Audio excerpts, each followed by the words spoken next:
വീട് അത് അല്ലാഹു പറഞ്ഞ സമാധാനവും സന്തോഷവും നിഅ്മത്തും ബറക്കത്തും എല്ലാം നിറഞ്ഞ തരത്തിലുള്ള വീടായി മാറണമെങ്കിൽ ആദ്യമായി നമ്മൾ ശ്രദ്ധിക്കേണ്ട കാര്യം എന്താണ്? ഒന്നാമതായി നമുക്ക് വീടിനൊരു സ്ഥലം വേണം.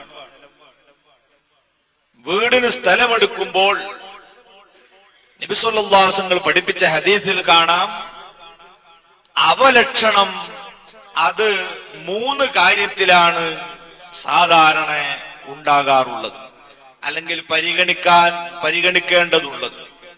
അതിലൊന്ന് വീടാണ്, മറ്റൊന്ന് ഭാര്യയാണ്, മൂന്നാമത്തേത് വാഹനമാണ്. ഈ പറഞ്ഞ 3 കാര്യം.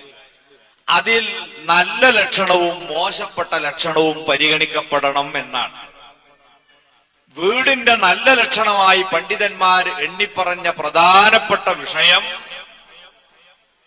വീടിന്റെ പരിസരത്തിന്റെ സൗകര്യമാണ്. അതിൽ മുറ്റത്തിന്റെ വിശാലത വളരെ കൂടുതൽ പണ്ഡിതന്മാർ എണ്ണിപ്പറഞ്ഞിട്ടുണ്ട്.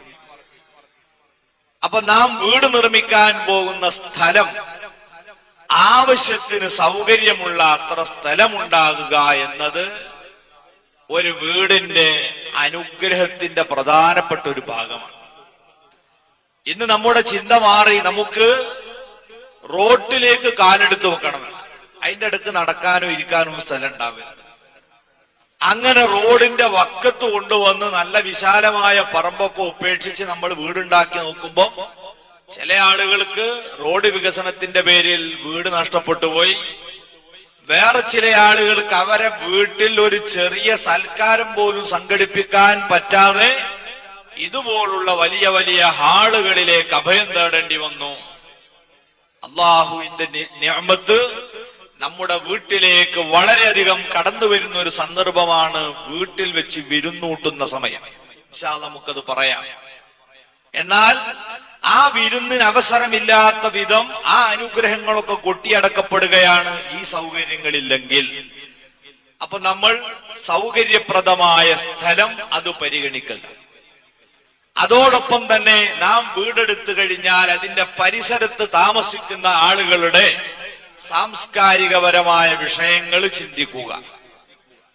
കൂടെ അവിടെ ശുദ്ധജലം ലഭ്യമാണോ, അതോടൊപ്പം നമ്മുടെ വീട്ടിലേക്ക് വഴിയുണ്ടോ, ഇത്രയും കാര്യങ്ങൾ നമ്മൾ ഗൗരവത്തോടെ പരിഗണിച്ചുകൊണ്ടാണ് ഒരു വീടിന് സ്ഥലം പരിശോധിക്കേണ്ടത്.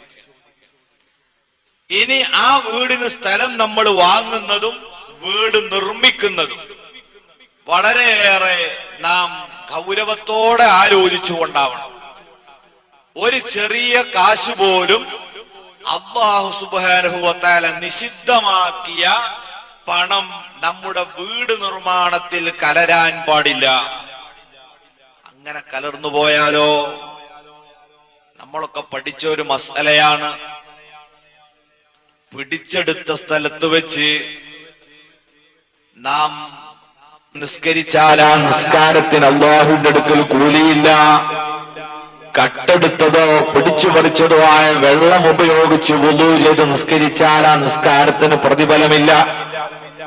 ടെക്സ്റ്റൈൽസിൽ നിന്ന് ഉടയാടുകൾ വാങ്ങുന്ന സമയത്ത് അവിടെയുള്ള സെയിൽസ്മാനെ വഞ്ചിച്ചുകൊണ്ട് ഒരു തട്ടമെങ്ങാനും നമ്മുടെ കവറിലേക്ക് കട്ടെടുത്തിട്ട് അത് തലയിലിട്ടുകൊണ്ടാണ് ഒരു സ്ത്രീ നിസ്കരിക്കുന്നതെങ്കിൽ അവളെ നിസ്കാരത്തിന് അല്ലാഹുവിന്റെ അടുക്കൽ കൂലിയില്ല.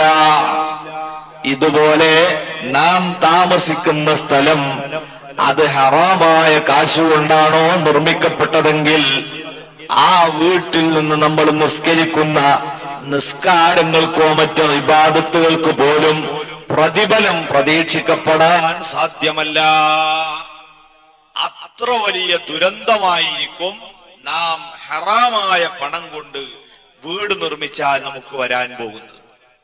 അതുകൊണ്ട് തന്നെ നാം വീടിന് പ്ലാൻ കാണുമ്പോൾ നമ്മുടെ കൊക്കിൽ ഒതുങ്ങുന്ന ഒരു പ്ലാൻ, അതിന്റെ അപ്പുറത്താകുമ്പോഴാണ് ഈ നിർമ്മിക്കാൻ പോകുന്ന വീട് നിൽക്കേണ്ട സ്ഥലത്തിന്റെ ആധാരം ബാങ്കിൽ പണയപ്പെടുത്തേണ്ടി വരിക. അത് ബാങ്കിൽ വെച്ച് ലോൺ എടുത്തുകൊണ്ടാണോ നിങ്ങൾ വീടെടുക്കുന്നത്? ഒരിക്കലും വല്ലാഹു ജഅല ലക്കും മിൻ ബുയൂത്തിക്കും സകനാ, നിങ്ങളെ വീട്ടിൽ അല്ലാഹു ശാന്തി നിറച്ചു തന്നിരിക്കുന്നു എന്ന് പറഞ്ഞ ആ സമാധാനം അല്ലാഹു നിഷിദ്ധമാക്കിയ മാർഗത്തിലൂടെ നിർമ്മിച്ച ഒരു വീട്ടിൽ ലഭിക്കുകയില്ല. അവിടെ എന്നും കലഹമായിരിക്കും, എന്നും സംഘർഷമായിരിക്കും. ഉമ്മാക്ക് വാപ്പയെ കണ്ടുകൂടാ, മക്കൾക്ക് തിരിച്ചും അങ്ങോട്ടും ഇങ്ങോട്ടും എല്ലാവരും ദുശാഠ്യവും ദുശീലവും.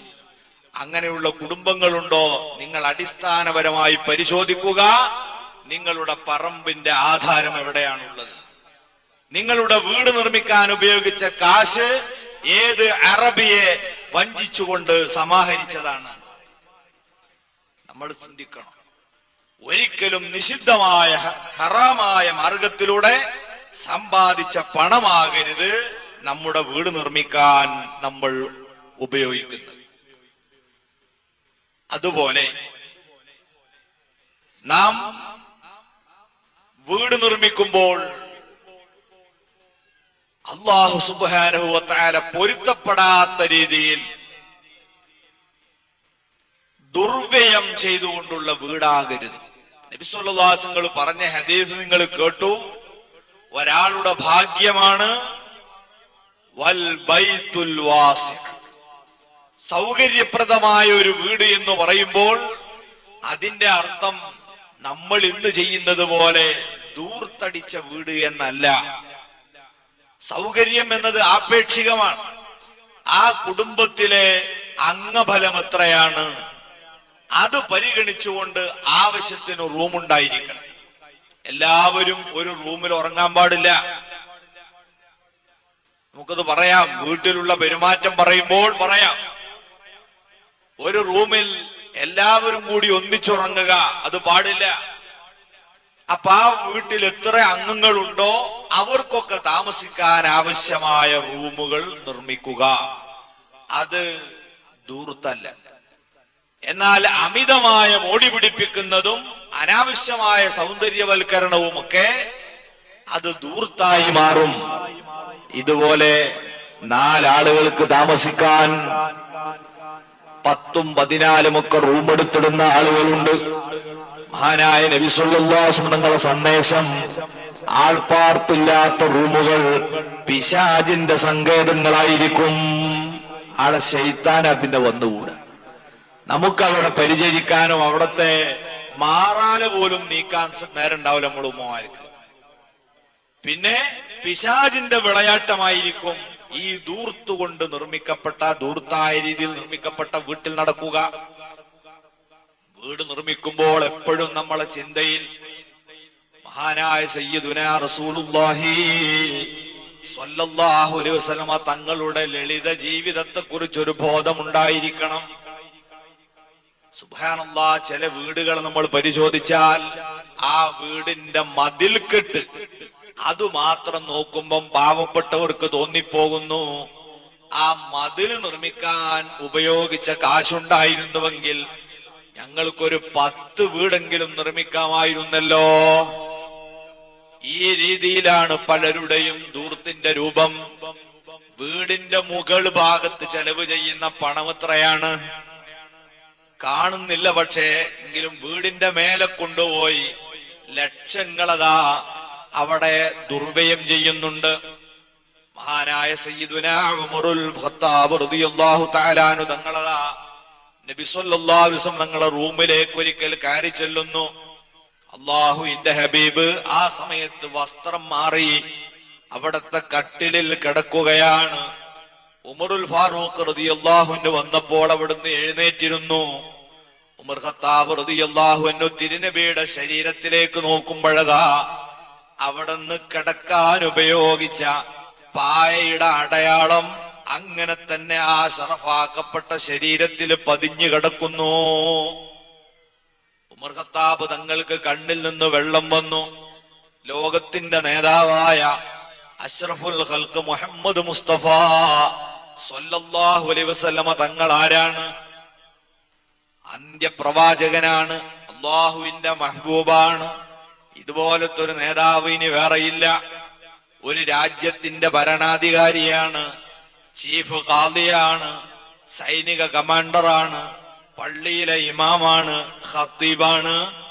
എന്തൊക്കെ പദവികളുണ്ടോ, എന്തൊക്കെ ഡിപ്പാർട്ട്മെന്റുകളുണ്ടോ, ഇതിന്റെ മുഴുവൻ നേതൃസ്ഥാനത്ത് വിരാജിക്കുന്ന മുഹമ്മദ് നബി സ്വല്ലല്ലാഹു അലൈഹി വസല്ലം തങ്ങൾ എന്ന നേതാവ് ഉറങ്ങുന്ന പായ, ആ പായയുടെ അടയാളമാണ് ശരീരത്തിൽ പതിഞ്ഞു കിടക്കുന്നത്. മഹാനവറുകൾ ഒന്നുകൂടി പരിസരം നിരീക്ഷിച്ചു. ഇനി എന്തൊക്കെയാണ് ആ വീട്ടിലുള്ള ഗൃഹോപകരണങ്ങള്? നബി കടക്കാൻ ഉപയോഗിച്ച കട്ടിൽ ഈന്തപ്പന മട്ടൽ കൊണ്ട് നിർമ്മിച്ചതാണ്. പായ ഈന്തപ്പന ഓല കൊണ്ടുണ്ടാക്കിയതാണ്. അതേ പനയുടെ ഉള്ളിൽ നിന്ന് പറിച്ചെടുത്ത നാര് നിറച്ച തലയണയാണ്.